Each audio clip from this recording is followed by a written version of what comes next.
Saudaraku yang dikasihi oleh Tuhan, Shalom. Renungan saat ini saya berikan tema kita hidup untuk memberikan hidup pada orang lain. Dengan bacaan Alkitab Efesus 5 ayat 14 sampai dengan 17. Itulah sebabnya dikatakan, bangunlah hai engkau yang tidur dan bangkitlah dari antara orang mati, dan Kristus akan bercahaya atas engkau. Karena itu, perhatikanlah dengan seksama bagaimana kamu hidup, janganlah seperti orang bebal, tetapi seperti orang bijak. Dan pergunakanlah waktu yang ada, karena hari-hari ini adalah jahat. Sebab itu, janganlah bodoh, tetapi usahakanlah supaya kamu mengerti kehendak Tuhan. Saudaraku yang kekasih dalam Tuhan, kita hidup di dunia ini, kita ditaruh oleh Tuhan di dunia ini bukan tanpa sebab.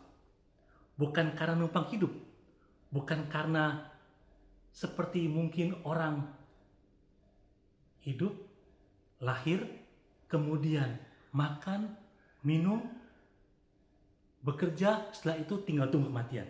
Tidak seperti itu. Tuhan punya maksud, Tuhan punya rencana. Rencana Tuhan adalah rencana yang luar biasa buat saya dan kita semua. Saudara yang terkasih, ayat yang ke-14, itulah sebabnya dikatakan, bangunlah hai engkau yang tidur dan bangkitlah dari antara orang mati. Saudara yang terkasih, orang kalau tidur ataupun orang kalau mati, dia tidak melakukan apa-apa. Dia tidak tahu apa yang harus diperbuat. Dan dia pun tidak melihat apa-apa. Yang ada hanyalah kegelapan, kegelapan, dan kegelapan. Dan orang-orang yang hidupnya di dalam kegelapan, maka hidupnya itu penuh dengan frustasi, penuh dengan kebimbangan, penuh dengan keputusasaan, penuh dengan sesuatu yang tidak pasti. Untuk itu, firman Tuhan saat ini pada ayat ke-14 mengatakan bahwa bangunlah engkau, hai engkau yang tidur, dan bangkitlah dari orang mati. Tuhan mau kita bangun, Tuhan mau kita bangkit. Jangan tertidur, jangan seperti orang mati yang tidak berbuat apa-apa. Karena apa? Karena Tuhan mau memberikan kita cahaya Dia atas kita. Dengan demikian, ketika kita telah menerima cahaya Allah, kita diminta untuk memberikan cahaya itu kepada orang-orang di sekitar kita, agar orang-orang sekitar kita juga boleh hidup di dalam cahaya kemuliaan Allah, bukan lagi di dalam keputusasaan, bukan lagi di dalam kegelapan, bukan lagi di dalam sesuatu yang tidak pasti. Karena apa? Karena di dalam Allah semuanya pasti-pasti. Ayat yang ke-15 itu dikatakan bahwa karena itu perhatikanlah dengan seksama bagaimana kamu hidup, janganlah seperti orang bebal, tetapi seperti orang bijak. Ciri orang bebal adalah dia sudah diberitahu, dia sudah tahu, tapi dia tidak mau tahu. Itu ciri orang bebal. Sebagai umat Tuhan, Tuhan minta agar kita tidak menjadi orang bebal. Kita telah mendengarkan firman Tuhan setiap hari. Kita telah diisi oleh Tuhan oleh firman-firman-Nya. Perintahnya, misinya, visinya, dan semuanya kita telah terima itu. Dan kita telah pahami itu. Yang Tuhan mau pada kita adalah jangan menjadi orang bebal. Lakukan firman Tuhan. Lakukan perintah Tuhan. Bangunlah dan bangkitlah.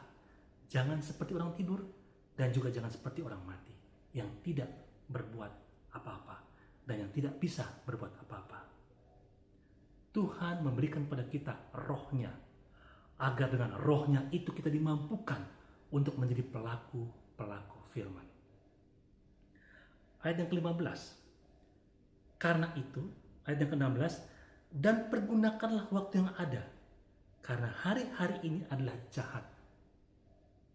Saudara yang Tuhan kasihi, kita ketahui bersama, dunia ini semakin hari bukan semakin baik, tetapi semakin hari semakin jahat.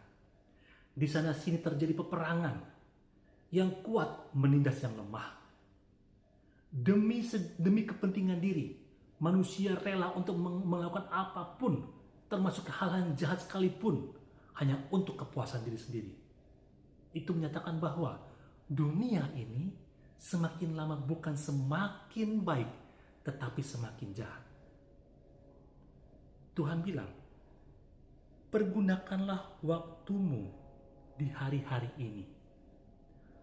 Waktu yang mana? Waktu-waktu yang kita lalui. Saudara sekalian, usia manusia itu tidaklah selama-lamanya. Paling tinggi 80, memang ada yang 90 sampai 100, itu pun hanya 1-2 orang. Tapi sebagian besar sekarang usia manusia itu ya sekitar 80 atau mungkin 70, bahkan ada banyak juga yang sebelum usia 70, sebelum usia 60 Tuhan sudah panggil. Di waktu-waktu kehidupan yang singkat ini, Tuhan mau agar kita bisa mengisi waktu-waktu itu dengan firman Tuhan. Pergunakan waktumu itu menjadi pelaku-pelaku firman. Sehingga nanti saat kita diminta pertanggungjawaban, kita bisa memberikan pertanggungjawaban sesuai dengan apa yang Tuhan inginkan kita lakukan. Dan ayat yang terakhir, sebab itu janganlah bodoh, tetapi usahakanlah supaya kamu mengerti kehendak Tuhan. Ayat ini ingin mengatakan bahwa ciri khas orang bodoh bagi Tuhan adalah bukan orang itu tidak mengerti matematika, bukan orang itu tidak mengerti ilmu alam, bukan. Tapi orang bodoh buat Tuhan adalah orang yang tidak mau mengerti kehendak Allah buat kehidupannya. Dia tahu, tapi dia pura-pura tidak tahu. Dia mengerti, tapi dia pura-pura tidak mengerti. Yang dia ikuti hanyalah keinginan dagingnya. Yang dia ikuti hanyalah keinginan hatinya, memuaskan hawa nafsunya. Sehingga hari demi hari, bukan kebaikan yang dia lakukan, tetapi kejahatan yang dia lakukan. Tuhan mau agar kita tidak menjadi serupa dengan dunia ini. Tetapi Tuhan mau agar kita bisa menjadikan dunia ini menjadi dunia yang baik di mata Tuhan. Untuk itu, saudara yang terkasih dalam Tuhan, bangunlah dan bangkitlah. Jadilah selalu pelaku-pelaku firman Tuhan. Tuhan memberkati. Amin.